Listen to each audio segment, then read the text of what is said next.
beloved Boss Mike Cervera. Ayan, mga kababayan ha, pakinggan nyo maigi. Marami kayong matututunan dito sa aking hinanda na video. Kung walang Duterte, walang Marcos na nakaupong Pangulo ngayon. Hindi totoo. I-analyze natin ang sinabi ng DDS na ito at patutunayan nating mali. By Filipino Future, si Duterte at Cayetano ay tumakbo bilang presidente at VP sa iisang ticket. Magkatandem sila noong 2016 election. Si Duterte ay nakakuha ng 16M na boto habang si Cayetano ay nakakuha lamang ng 5.9M na boto. Ang malaking tanong ay ito, kung DDS talaga lahat yang mga botante ni Duterte noong 2016, bakit hindi nila naipanalo si Cayetano? Correct. Ang boto na nakuha ni Bongbong Marcos sa pagka-VP noong 2016 na ay 14 na milyon. Correct. Setting Leni Robredo aside na isang LP candidate, bakit mas malaki ang nakuhang boto ni BBM kaysa kay Cayetano? Correct. Saan galing ang 10M boto na nakuha ni Duterte na labas sa DDS votes ni Cayetano? Correct manan. Hindi pwedeng galing yan sa mga LP voters dahil si Mar Rojas ang binoto nila saka si Leni. Correct. Kanino galing ang majority votes ni Duterte na nagpanalo sa kanya? Noong election 2016, umugang ang pangalan ni Duterte nang banggitin niya paulit-ulit ang pangalan ng yumaong President Ferdinand E. Marcos sa kanyang mga kampanya. Napansin ito hindi lamang ng mainstream media kundi pati ng mga Marcos loyalists and supporters. Lalo na nung nagsabi si Duterte na ipapalibing niya ang bangkay ni Apoleke sa Heroes Cemetery. Good news ito sa mga Marcos loyalists. Noong panahon ng kampanya, ang mga Marcos loyalists sa panungunan ni Jose Calida ay bumuo ng isang alyansa. Tinawag nila itong ALDAB o Alyansang Duterte-Bongbong. Ang katindem ni BBM ay ang late senator na si Miriam Defensor Santiago. Subalit dahil may malala na itong sakit, napunta kay Duterte ang malaking porsyento ng mga Marcos loyalist sapagkat inendorso ni Amy Marcos si Duterte sa mga loyalista sa Norte at ang pinakamalaking nagpondo sa kampanya ni Duterte ay ang mga Marcos loyalista din. In fact, ang pinakamalaking nagdonate ng pondo sa kampanya ni Duterte ay si Antonio Florindo Jr., na isang Marcos loyalist na nakabased sa Davao City, na sa total of 75 million pesos ang naidonate niya kay sa kampanya ni Duterte. Si Sap Antonio Lagdameo na childhood friend ni PBBM ay pamangkin ni Antonio Florindo Jr. Ano ang dahilan bakit red color ang pinili ni Duterte na political color sa kanyang kampanya, gayong ang partido niya na PDP Laban ay isang dilawang partido at ang kanyang katandem na si Cayetano ay isa ring dilawan? Isa lang ang sagot, kailangan ni Duterte gamitin ang red color para makuha niya ang boto ng mga Marcos loyalists. Ang red color ay political color ng mga Marcos simula pa noong una. In short, ang pinakamalaking grupo na nag-endorso ng alyansang Duterte-Bongbong ay mga Marcos loyalists. Correct. Ngunit of course hindi lahat ng Marcos loyalists ay bumoto kay Duterte. Ang iba ay bumoto kay Grace Poe na sinasabi nilang half-sister daw ni BBM, at ang iba ay bumoto kay Jejomar Binay dahil isa rin siyang Ilocano. Maliwanag na ang 10 milyon botante ni Duterte noong 2016 ay nanggaling sa mga Marcos loyalista. Kung hindi bumoto ang mga Marcos loyalists na ito kay Duterte sa pagkapangulo, malamang sa malamang hindi tayo nagkaroon ng presidenteng Duterte dahil matatalo siya ni Mar Rojas sa boto. Tanong: sino ang nagbibigay ng pinakamalaking boto kay Duterte na nagpanalo sa kanya sa presidential election 2016? Correct. Sagot: Marcos loyalists. Nakita nyo ba ang caravans noong 2022 election? Puro halos kulay pula ang suot ng mga tao. Correct. Bihira ka makakita ng kulay green. No, Kaunti lang. At hindi pa nag-file si Sara ng kandidatura, nag-umpisa na ang caravan ng mga BBM supporters.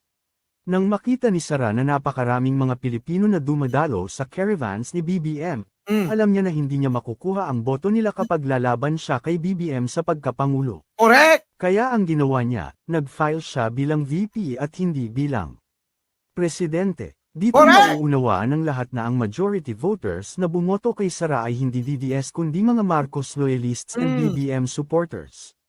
Tandaan, ang DDS ay nag-umpisa lang sa Davao noong 2016.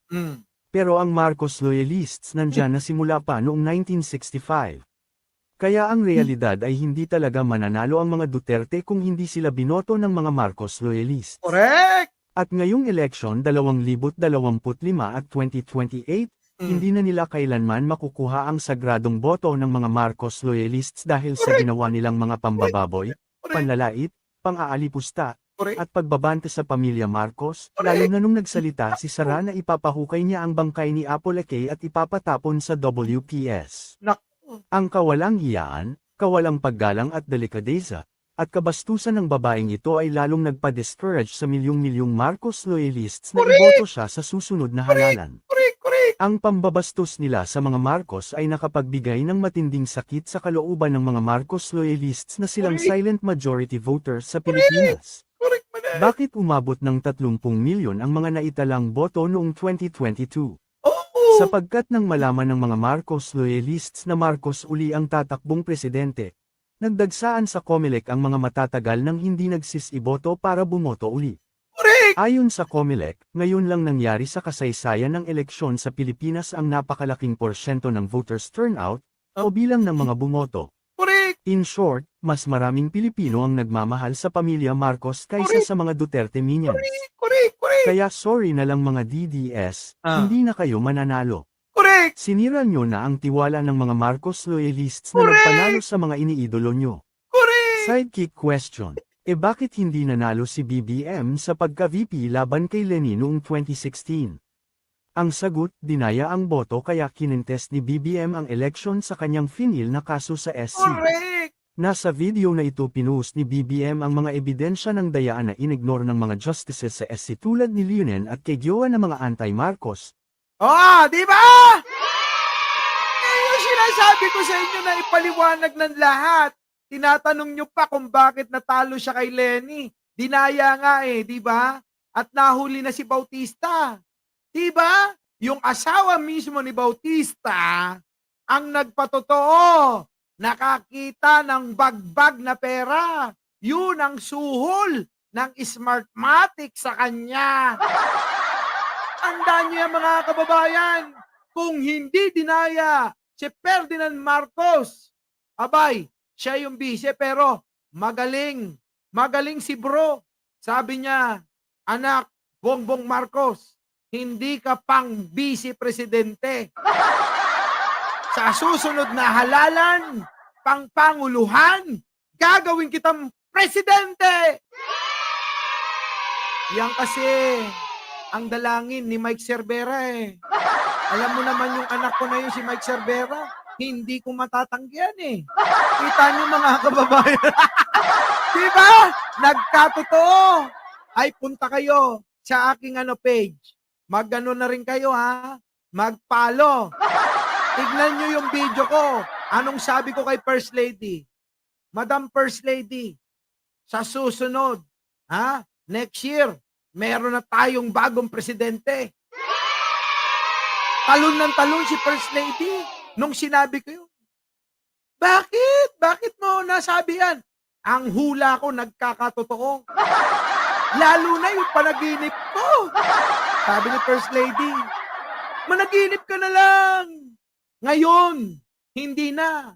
Dahil ngayon pa lang, nananaginip na ako ng gising. Kita nyo? Ang galing ni Lord.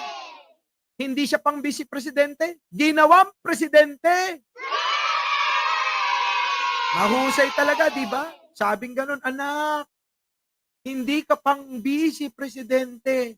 Ilalagay kitang presidente. Galing,